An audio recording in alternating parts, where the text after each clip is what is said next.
Welcome to the future, where the glass is half full and you'll need new glasses, where you'll be jumping from conclusions. The past is annulled, and a new future is born. Never before in history has so much meant so little to so many. AD on the radio.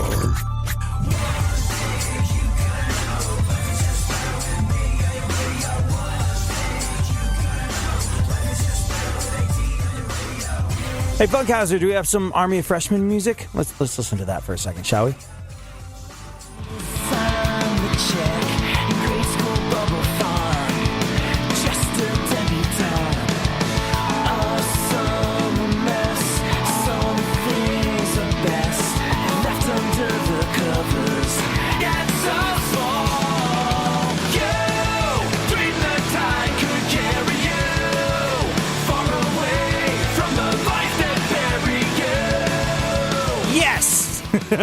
Our guest on the show today as part of our punk rock politics interview series is Chris J., musician, songwriter, screenwriter, producer, actor, journalist, podcaster, best known as the Frontman and founder of Army of Freshmen. What is punk rock politics all about? If you're a new person checking into the show, look, we are not far away from an election that is, it's a pivotal one, to be sure. It's going to put somebody new in the White House.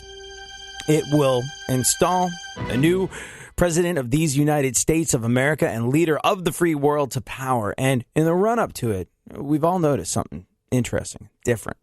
If you are like me, you've looked back over your lifetime and gone, I don't recall ever feeling as though we as a nation are as divided as we are today. I don't recall feeling that. The tension that exists between people that have vaguely different political ideologies is truly something to behold. Now, if you're like me, you believe that if we allow ourselves to become divided, you are a little more than the tool of the politician. You believe that the old adage, divide and conquer, is exactly what is at work here today. And if you're like me, you believe that in these times where we are as divided as we are, it's very important to find ways to bridge gaps of understanding and ideology. And for that reason, it's become important to us to talk to as many different people that believe as many different things as possible on this show.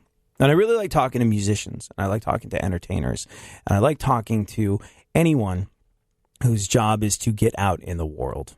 If you are talking about a band like Army of Freshmen that have played in 13 different countries and all over America, these are folks that have an interesting perspective, an interesting take on the world that they bring back home to them. And if you're like me, if you're like all the Americans I know, you're working really hard every single day. You grind away to give the best that you can to the people that matter the most, and that's admirable, and that's awesome. And an unfortunate byproduct of that is it doesn't allow us much time to think. The more stamps you have in the passport, the more time you get out there and experience something that is different than your own reality, the better understanding you're going to have of other people.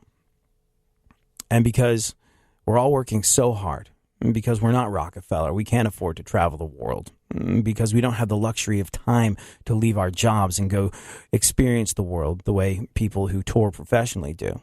I think it's valuable to get some of these folks in a room and talk to them about what they believe and how it got that way. And these might be radically different ideas than yours, but I think the important thing here is that we come from a place of respect, and we come from a place of wanting to understand how people got to believe what they do.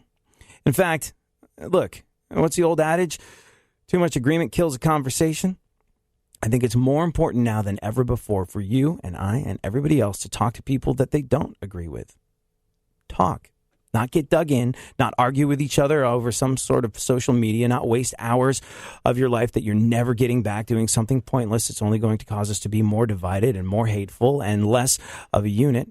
Not something that allows our political leaders to win in their strategy of dividing and conquering so they can just count on your knee-jerk reaction of a vote. No. We want to talk to people that believe things that are different to what we believe. and gain an understanding. And bear in mind that if you are like me and everybody else I know, you want the same thing. We all want the same things. We've said it before. We'll say it again because it's important. You want a roof over your head. You want to be able to do some sort of work that is meaningful to you. And you want that work to be able to provide for you to where you're not struggling, to where there is more money at the end of the month and not more month at the end of the money. You want, if you have kids, for those kids to have a shot at an education and a future. These things are universal. We just have very different ideas of how to get there. But if we can recognize that we're all working toward the same goal, maybe we can talk, maybe we can have a conversation, maybe we can learn something from one another and get there quicker. And that is why our friend Chris J is on the show today. We're very eager to talk to him about all sorts of things, up to and including his new movie, The Bet. Hang out, tweet him at Army of Freshmen, tweet Funkhouser at FunkFM, and tweet me at ADSXE.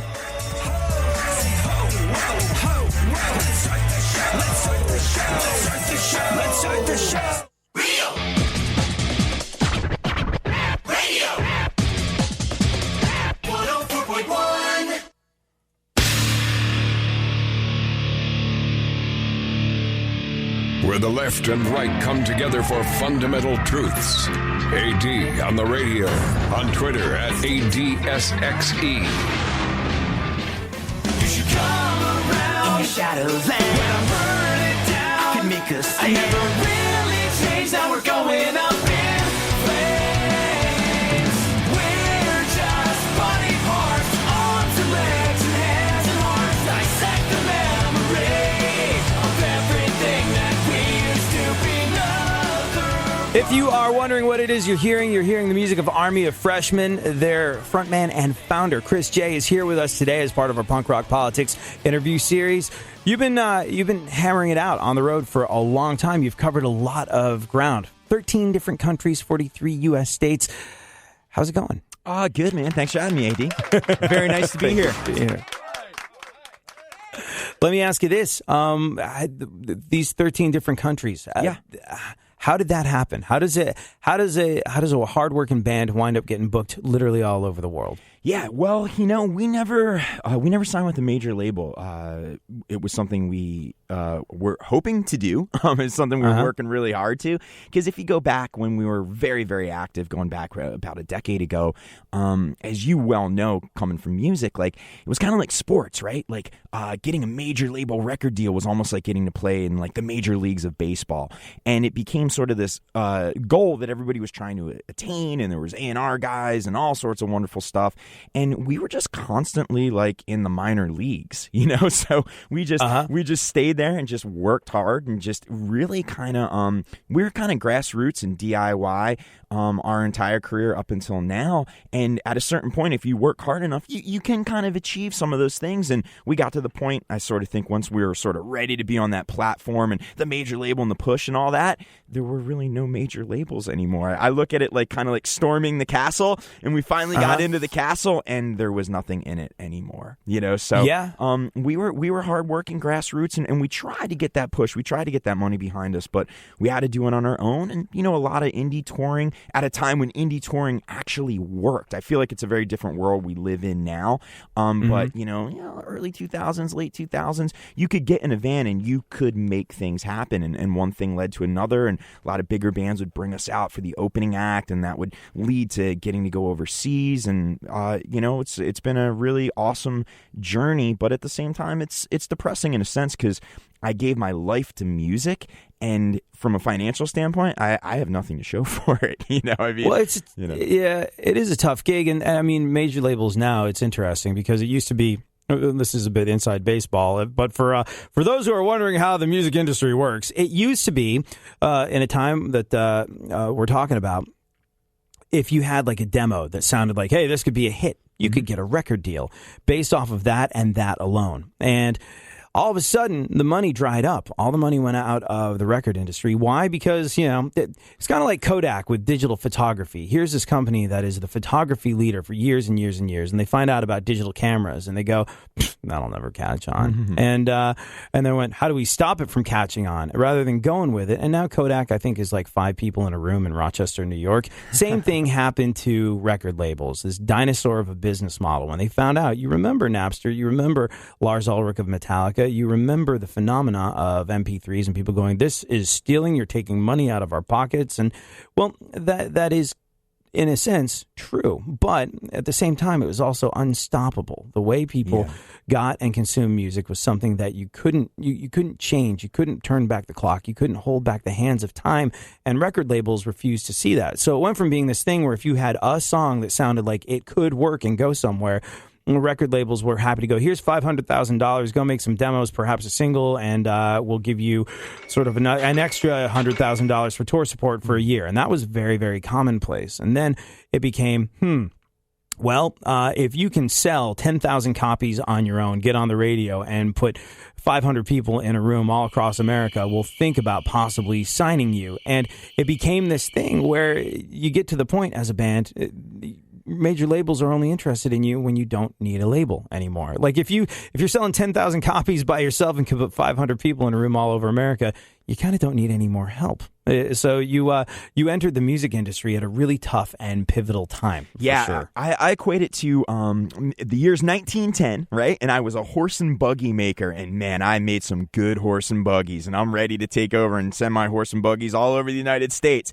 And then all of a sudden, I walk outside one day on a lunch break, and a Ford drove by. And in that moment, I realized, oh my God, the Ford being downloading in MP3s, like what I do is obsolete now. It's going away, and it's going away fast. I mean, you look at the car. I mean, was it a couple years and horse and buggies were dead, completely dead within the span of 2-3 years? That's kind of what recorded music has become. I mean, you meet a 14, 15-year-old kid now, they don't go to record stores, AD. They don't wait in line for the new Guns N' Roses to come out on a Tuesday night. I mean, it's a song culture, and they have immediate access to it. And I think it's really devalued music across the board. Like, more people are listening to music than ever, but I think more people are... the appreciation's there. The value, when you take the price tag off something, you just don't appreciate it as much. It's just human nature, and I kind of think that's sad. I'm also an old man, so maybe it's just being a little bitter. But I know how I grew up, and the deep love I had for music. Man, I had to work for my music. Man, I had to take my allowance to go to the store to get that tape or CD or record. And then if that record was no good, if I got duped, I'd listen to the thing 1,000 times until I realized it was good. And some of my favorite records I didn't even love the first time I heard them. My favorite records of all time, in many cases, I didn't get. And in today's culture, dude, I'm done. I'm going to listen to it on Spotify. I'll never listen to it again. I'll never give it that second chance. Like, patience is a virtue, and when it comes to recorded music, I think it's out the window. And there is my rant on the subject. Well, no, I think you're absolutely right. And I think the same could be said for music, for knowledge. The easier it is to attain, the less people value it. But for that reason, a lot of great things are slipping through the cracks. We'll talk about that when we return. Thank you so much for joining us. Real radio. 104.1. Don't get the blues, get all the news. We mean all of you guys out there in Radio Land. All aboard! He's back. AD on the radio. Coming together. Drink down, but I'm still breathing. Holding on to a long lost feeling. Everything is coming together. Our guest on the show is Chris J. of Army of Freshmen. As part of our Punk Rock Politics interview series, we're talking to him about music and about his film, The Bet That He's Made. But he made a very good point. We are living in a day and age where, look, I remember there was a time where people would, outside shows, have compact discs with music on them, and you were like, oh my gosh, that's cool, a free CD. Or sometimes you would get one of those things with a magazine, free CD with a magazine. Or if you go back a little bit further, I think, what were those things, the flexi discs or something? Like they were like this sheet of paper that you could, little vinyl plastic, you could put them on your record player. And I remember I had one of those. My parents had one of those when I was a kid growing up, of whale songs that came in the National Geographic, and I was like, this is cool. I can put this thing on a record player and it'll work. That's awesome. But you bring up an interesting point, because if you wanted music in the past, you had to save your allowance money, mow lawns, deliver papers, whatever it is you're going to do to lay your hands on $16 as a kid. Yep. Then, if you heard something you liked on the radio, you had to listen over and over again until you caught the DJ either front selling or back selling it and letting you know who the song is. You had to write it down, and you had to get yourself in some way, shape, or form to a place where you could purchase music. Maybe you had to jump on a bus. Maybe you had to get your parents to drive you to the record store. Maybe you had just gotten your learner's permit, and that was the one place your parents would allow you to go. And then you had to go and plunk down your 16 hard-earned dollars on a compact disc, and then you got it into the car. You had to get it open with one of those little razor blade things where you inevitably wind up slicing your fingers to pieces. And then the first thing you do, you shove it in your car, and you listen, and you go, I worked so hard for this. And you frantically read through the liner notes of the album. Who produced it? Who's on it? What label distributes it? I don't know. Notes. What is a parlophone? Yeah. And you go through all of this stuff, and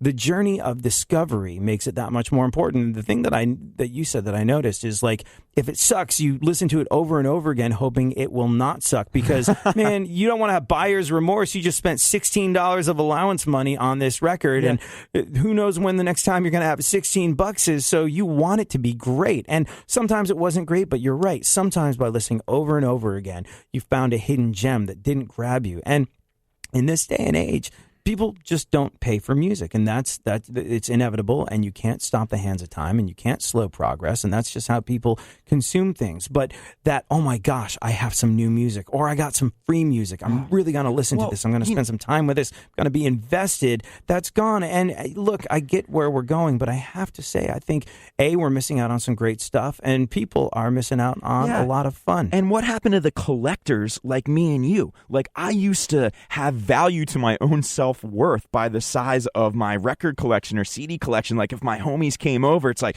oh man, Chris, look at all your records, can I borrow this? Yes, AD, I'll let you borrow that record. You know, it was like my identity. And now people come to my house and are like, you still have your CDs? And it's almost become like a reverse, like it's almost embarrassing. Like, when are you going to get rid of those? It's like, I spent my life, this is my life, the story of my life is within these CDs and these records, and you just want me to throw it away and put it on a little box? Oh, it is such a depressing subject for somebody like myself, who is born and bred in the world of music. You know, that's just my life, and I feel like, hey, your life was cool back then, but it ain't so cool anymore. You know. Yeah, no, there was a time when your representation of yourself was your collection of music and not the pictures on your Instagram page. And look, we sound like crotchety old men here, and that's we part and are though. That's what's going down. But the thing is, like, I feel the same could be applied to knowledge, to learning. The journey of learning is when you can pull something up immediately on 8 million websites, Wikipedia being the first one that everybody goes to. That knowledge, people used to be impressed by knowledge. There was real value in learning, and now everything is on tap, on demand. You can get it whenever you want to, so you retain less and you appreciate the knowledge less when you get it. How about libraries, man? How about libraries? Like, do you remember that was my favorite thing during the summer? Like, where your mom would drop you off at the library, and it was like air conditioned, and I used to get this like giddy feeling, going like, oh, books, and I can take like 6 of these home.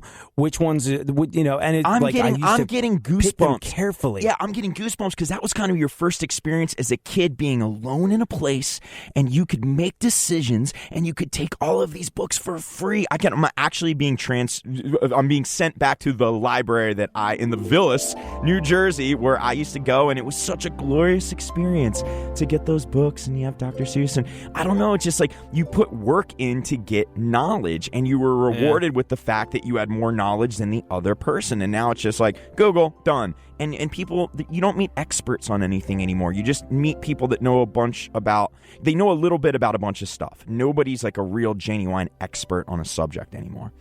You can turn the music up, Funkhouser. I like this. I like where this is going. Yes. Libraries. No, it's true. The harder you have to work for something, the more you value it personally. And that could go for music. That could go for knowledge. Today's high school freshman. Interesting stat, seeing as all this came up. Today's high school freshman. It's a Funkhouser. Thank you. It's time again. We remind you that time is linear and you're about to feel super old as a result. Folks over at BuzzFeed put together a list about this year's high school freshmen and just how young they are relative to you. Check this out. Most of them were born in the year 2002, which means they were born after 9/11. Wow. That's crazy. They were born when My Big Fat Greek Wedding, 8 Mile, and the first Tobey Maguire Spider-Man movie came out. God, they're post Eminem. That's weird. Yeah. Most of them were, Slim who? Most of them were born after Britney Spears and Justin Timberlake broke up. And it's probably for the best. Remember how cool the original white iPods were? They never had one. By the time they were old enough to listen to music, they were already on to the third or fourth iPhone, and iPods were basically obsolete. They most likely never used a digital camera, and they've only taken pictures with a phone. And you're saying a freshman in high school right now? Mm-hmm. Oh my God. Freshman in high school right now. Wow. There's like a camera. What's that? It's for pictures.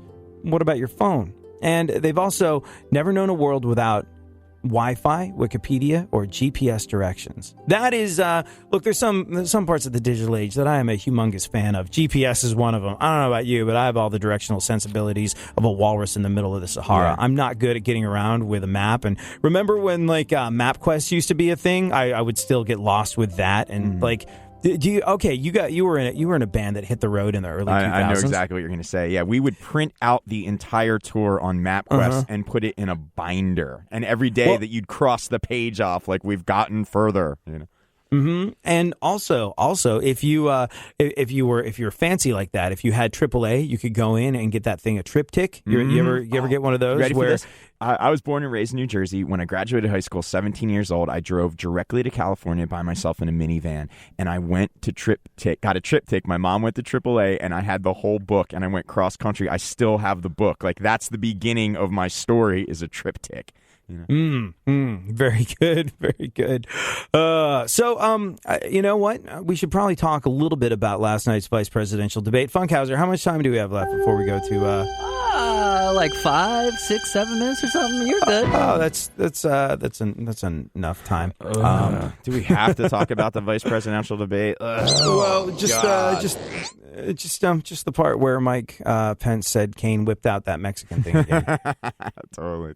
Says women should be punished, or Mexicans are rapists and criminals. I'm telling you. Or John McCain's not a hero. He is showing you who he is. Senator, you whipped out that Mexican thing again. He realizes he said it, and he's trying to continue, and everybody knows. Everybody knows. Come into this country illegally, who are perpetrating violence and taking American lives. You want to use a big tar brush against Mexicans? He also said, and many of them are good people. You keep leaving that out of your quote, and if you want me to go there, I'll go there. And here's Tim Kaine talking about Trump paying compliments to dictators. Third, he loves dictators. He's got kind of a personal Mount Rushmore. Vladimir Putin, Kim Jong-un, Muammar Gaddafi, and Saddam Hussein. And Tim Kaine's Mount Rushmore comment came in the middle of a long attack on Trump's foreign policy, but Pence got the last word. Donald Trump doesn't have a plan. He said, I have a secret plan. And then he said, I know more than all the generals about ISIL. And then he said, I'm going to call the generals to help me figure out a plan. And finally, he said, I'm going to fire all the generals. He doesn't have a plan. But he does have dangerous ideas. Here's 4. He trash talks the military. The military is a disaster. John McCain's no hero. The generals need all to be fired, and I know more than them. He wants to tear up alliances. NATO is obsolete and will only work together with Israel if they pay big league. Third, he loves dictators. He's got kind of a personal Mount Rushmore. Vladimir Putin, Kim Jong-un, Muammar Gaddafi, and Saddam Hussein. And last and most dangerously... The future of our country and the future of America. And you know what? You can boil it all down to this. You whipped out that Mexican thing again. That will be the big takeaway from the whole situation. We're going to talk a little bit more to Chris J about how his experiences as a touring musician and a filmmaker informed his politics a little later on in the show. Right now, though, Funkhouser, shall we do some news? Sure. Funkhouser, how are you and what is going on in the world? First and foremost, how's the big move-in with Canadian Jane going? We're picking out spots. We're looking for the right zip code with the right things. So you're not just moving into her place. This is an all-new situation with just the two. T-minus What's 2 wrong months. with her place? I thought she had like a really nice spot to live. Yeah, second floor. No dogs allowed. Oh, you can't do that. And I have a beef with the trash guy because he gets there at 6:57 and starts banging around when you're not supposed to until 7. So, yeah, I'm ready to move. 3 minutes. Let me ask you this. Is she happy where she is and you're making her move, making her uproot her life? Yeah. Just to fit you into it? Mm-hmm. Really? Unfortunately, yes. Mm-hmm. She loves it. Oh, no. But I keep convincing her that we'll find a place just like this, but with dogs and no trash guy. The whole no dogs allowed thing is obviously going to be a deal breaker for a dog lover, so I understand that. Mm-hmm. But there you go. All right. What's going on in the world? Well, the vice presidential debate was last night. Yeah. Did you see? It was an amazing thrill-minute knockdown, drag-out, no holds barred, and you can tell I watch baseball instead, right? Yeah. Tim Kaine and Mike Pence squared off in last night's vice presidential debate. Uh-huh. Now, I couldn't a tell lot the of people would difference. say, see, for anyone that has trouble distinguishing the two, allow me to help you. Tim Kaine is the boring middle-aged white dude, and Mike Pence is the white dude who's middle-aged and boring. So there you go. There's the distinction. I can't remember ever feeling like vice presidential types were too. Can you think of anybody less interesting to be taking a stab at being vice president of these United States of America? Dan Quayle. But Dan Quayle's like, see, he's you interesting remember Dan now, Quayle. but not back then. Potato. Go on. Scott Baio was on Fox News defending Donald Trump for not paying taxes. Yeah. Scott Baio, he's an expert because he doesn't pay taxes either. Only because he doesn't make enough anymore. But here's the thing. How do you feel, like if you had a chance, both of you, questionable moral conundrum here, if you had a chance to skate on your income taxes, would you? What do you mean if I had a chance? Like if it was legal? Yeah, if someone said, hey, I've got a way for you to not pay income tax. It's legal, maybe a little shady, but it's legal. Would you? Is this legal consultant Scott Baio by any chance? I've never made enough money to even be intrigued by that possibility. I don't know, so I I don't know how to answer. I might. If it's legal, why not? I mean, here's the thing. I suppose, like... Am I going to jail later when they overturn it? No, this is okay. You did something legally, but you used tax advantages. You used a shell corporation. You did things that people do. I would every say single day. I would say if you're a struggling parent and you're hurting, I definitely go for it. But if you're a billionaire, that's ridiculous. See, like I fall into the category of someone who, like, I for the longest time, I was technically self-employed. For the first 8-9 years I was in radio, I was self-employed. So my taxes weren't taken out of every single paycheck. Every single April, I had to write Uncle Sam like a check for however much it was. And when you see that lump sum leave your bank account and you wonder where it's going and why that pothole at the end of the road isn't fixed, it makes you think. It really does.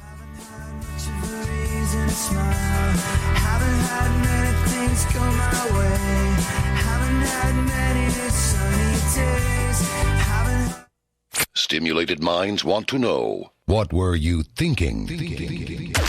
No, really, give us a call and tell us. KPRC AM 950.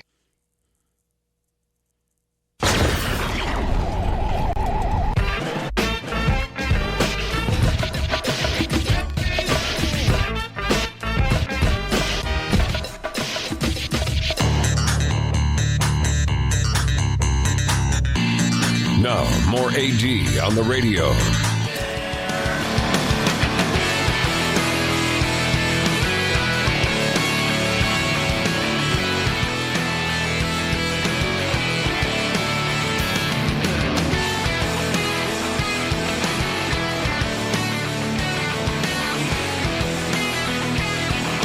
Turn it up, Funkhouser. Train the tide could carry you far away from the life that buried you. Bring it back to someone that's worth fighting for. And Ava, when you wake up, I'll be there. I'm having a hard time believing that major labels weren't all over you.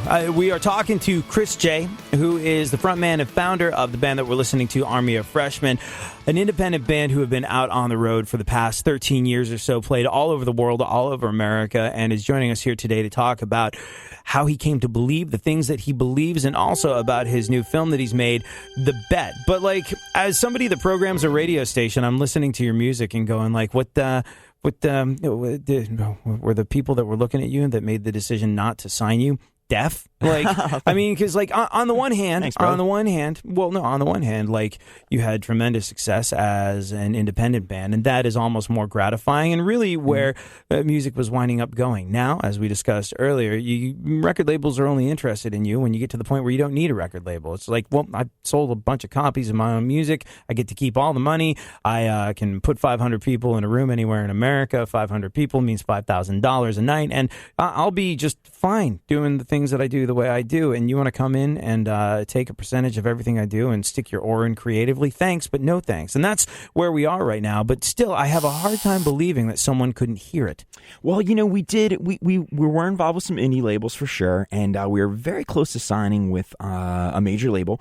And you'll love this. Whole nine, we had one A&R guy that believed in us. We'd been around for quite a while, so I think we kind of fell into that thing. Well, you know how sometimes people want to find out about you, and even though you're doing work and you're out there, it's like you've kind of been around for a while. I kind of think we fell into that to a certain extent, and we had one guy who believed, one guy who was down, ready to go, got the deal memo. All my dreams are coming true. The year is 2008. The stock market crashes. I get a phone call from the guy the next day saying, hey, they're freezing all signings for the rest of the year. Don't worry. They gave me permission. I'll be back in January. We'll do this. And my heart sunk in my stomach because I knew what it went. 30 days later, I called to check in, and the guy doesn't even work at the company, and that was all she wrote, you know? So it's like, oh, God, you know, but it's okay. You know, I survived, but it was depressing, you know, when you have a dream like that, and you kind of get lost to thinking that that's the goal. You set the goal for yourself, like you're not successful as an artist. So I really did had to redefine what my definition of success was, and I think that's kind of what my whole life has been about. Is you know, what's the definition of success? And I really think it's different for everybody, and you have to set your own definition. You can't go off what society says is this makes you a successful this or that. Like it has to be what you're trying to attain. And, you know, a lot of cool things are happening with the movie, you know, transitioning into film.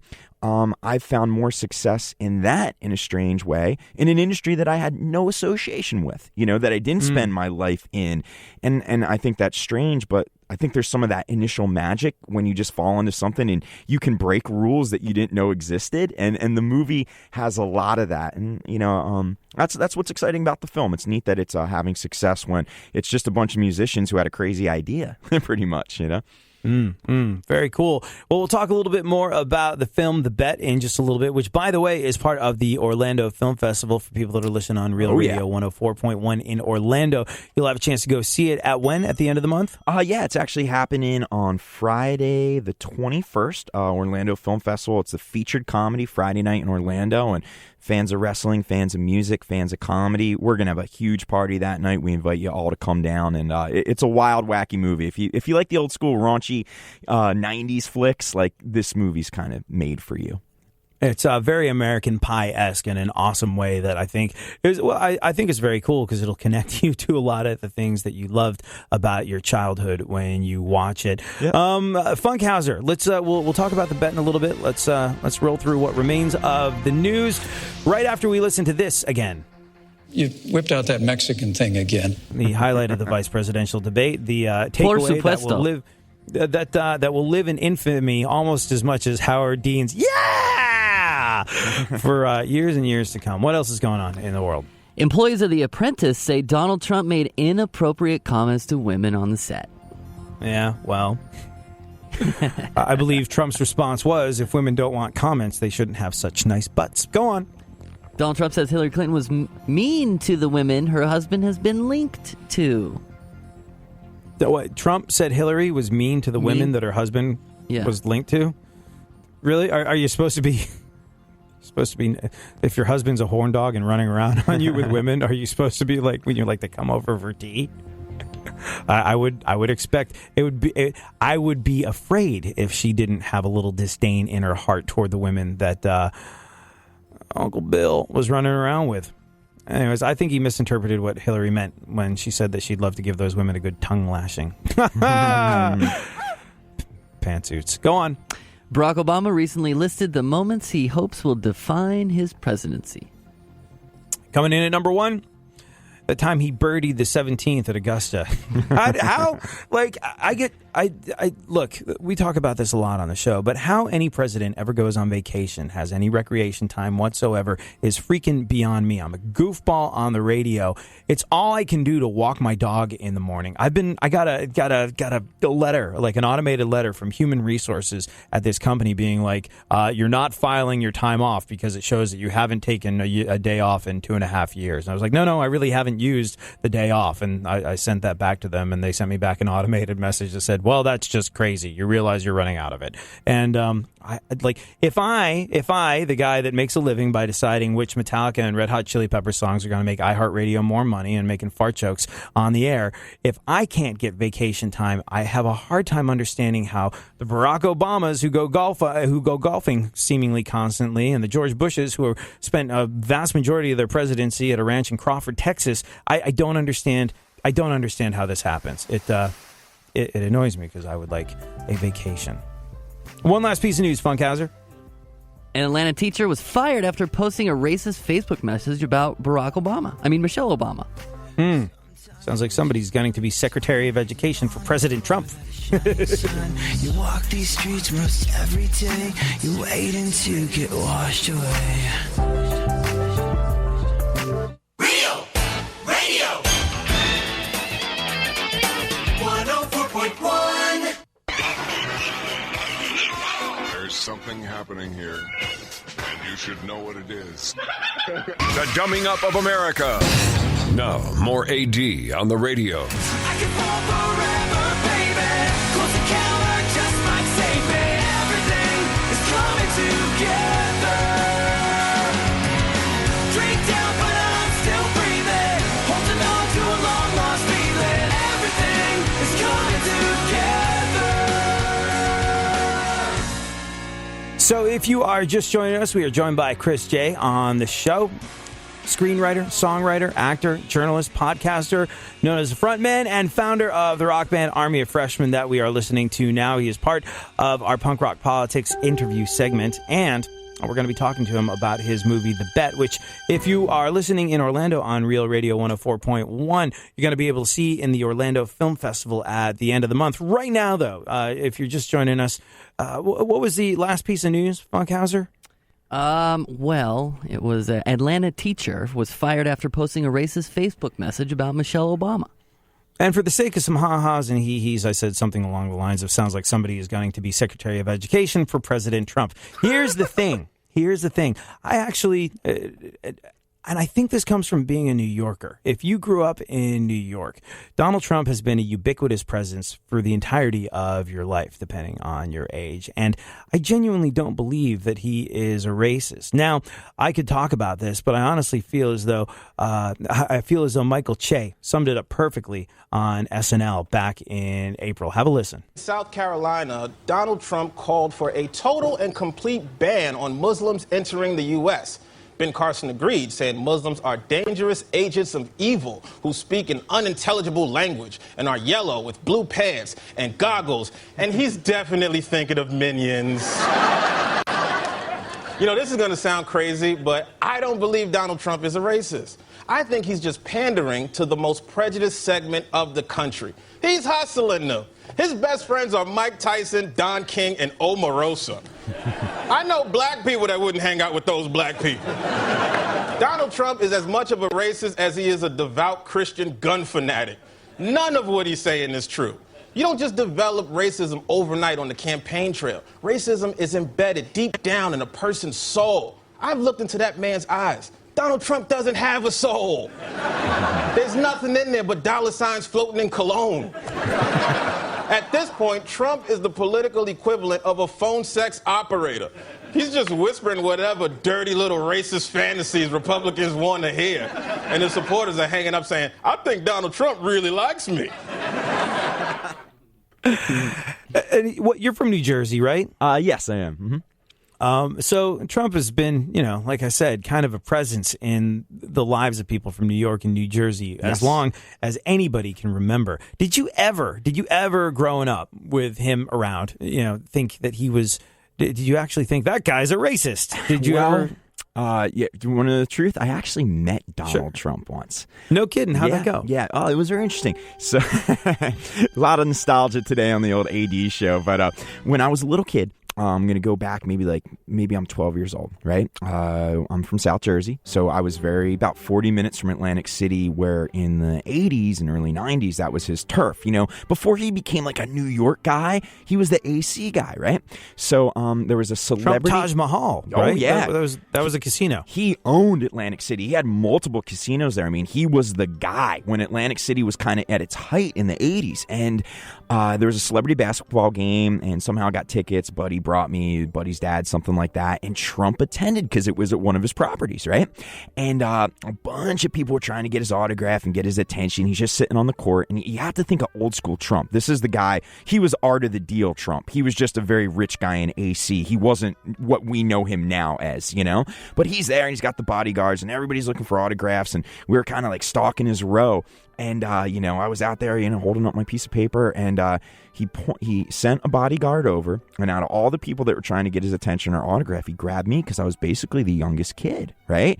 Bodyguard walks me over, and he says, I can't do a good Trump voice, but he's like, are you the little kid that wanted my autograph? And I'm like, oh, yeah. And he said, I'll give it to you. And he scribbled, you can't even tell that it's his name, but he scribbled the autograph, gave it to me, and said, take him back. And then the security guard just took me back. That was it.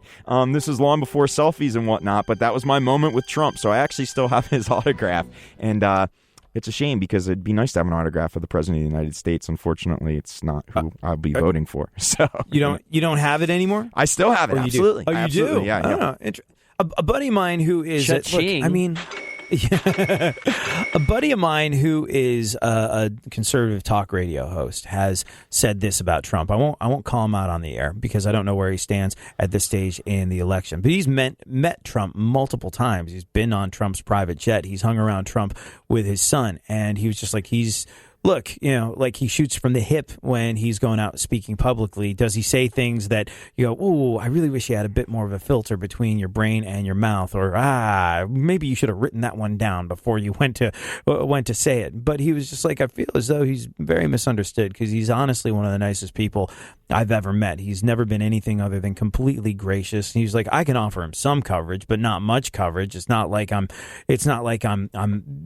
Fox News or something like that, who he's only too happy to go up against and make war against depending on how things are going. He was just very gracious. And he was like, I think the reason he was very gracious was because I was the only person that wiped my feet before getting on his private jet to hang out and have this press conference. And he noticed that. He was like, hey, you wipe your feet. Thank you very much. You're the only person who wiped your feet. This is kind of like my place. This is where I, spend a lot of my life. And when people don't wipe their feet when walking into your home, so I appreciated that you did that. And he spent some time with his kid, and he met his kid again a couple years later when he was on the campaign trail. And he was like, oh, what you doing now? You got that job we were talking about last time? Oh, good. Well, work hard. You're going to have a raise and a promotion within the first couple of months. And then this will be your first experience of doing well in business. And he said he could not be more of a gracious, friendly individual to him and his child. And that sort of thing goes a long way. And I think that a lot of people, and look, should he be more prepared before he hits a stage? A lot of people would say yes. Then a lot of people would say, no, look where he is. He is clearly the front runner. He decimated all the competition on the Republican side by just being him. He changed the game, and he made it so he was the only one who could play it. But it's interesting. I just have to feel like there's a certain amount of like, what the hell are you thinking? that you have to direct at anyone who has the audacity to claim that they would make a decent leader of the free world. But I do wonder sometimes about Trump, the person that you see on stage, versus Trump, the person that gave you the autograph when you were a little kid, because I've heard numerous stories like that, and they are in stark contrast to the way he presents himself a lot of the time. Yeah, I could see that. I could also see maybe he's changed a bit, too. I mean, maybe who we see now is not the story that you tell about the nice guy on the plane wiping his feet, or me. Well, he was also he was a Democrat till about a day and a half before he decided to run for president. Yeah, different thing, you know. Yeah. And he was pro-choice until about a day and a half before he decided to run. Yeah. For president. So in many ways, we're talking about a different person. You know, so maybe the Donald Trump of 20 years ago was actually more of a realistic candidate than the Donald Trump that we have today. You know, I mean, a lot of things in his life changed from what he was as businessman to reality TV star, and I think he fell into that deep chasm and never looked back. You know, I think the celebrity thing he was always attracted to, you know. Here's something I find interesting about people like you who have made their life out of you. Essentially, when you decide to be a guy in a rock band or you decide to be a filmmaker, what you're doing is you're going into business for yourself. You are somebody that has taken the reins and you are taking charge of your own destiny. And people that have the necessary cojones to do something like that, I find to have a bit of a different perspective. But let me ask you this. What do you believe and how has your experience as a musician informed that? How'd you get like you are? My parents are both musicians, and they were school teachers as well. You know, they taught music. So I kind of grew up in music. There's no doubt I come from a very liberal background. You know what I mean? My dad's got the beard and the long hair and all that kind of stuff. But, I mean, I would say this. I think as a musician, and you can relate, is I think artists appreciate variety. Okay, and if there's one thing I could say about this whole election, I think I could have any type of an interesting point, is simply that music's all about listening to different artists and different genres and different songs and different styles. And you ready for this? Appreciating all of them. It's choice. There's so much to consume. You have so many options. And the problem that I have with politics is it's turned into sports where you just root blindly for your team. And the big problem is right now in our political system in the United States, there's only 2 teams. I mean, you look at any major sports league, right? There's 20 plus teams. Or if it's an individual sport like boxing or tennis, there's hundreds of people doing it to essentially root for. So with the stakes being as high as they are, why do we only have 2 teams to root for? Like, imagine if the NFL was the same 2 teams every Sunday. Who would care, right? We're stuck in this 2-party system, and I really think it's been such a horrible detriment to the country because we've created fans of 2 teams as opposed to the general idea of just having someone who has great ideas to help the greater good. And it's become this weird, it's just sports, man.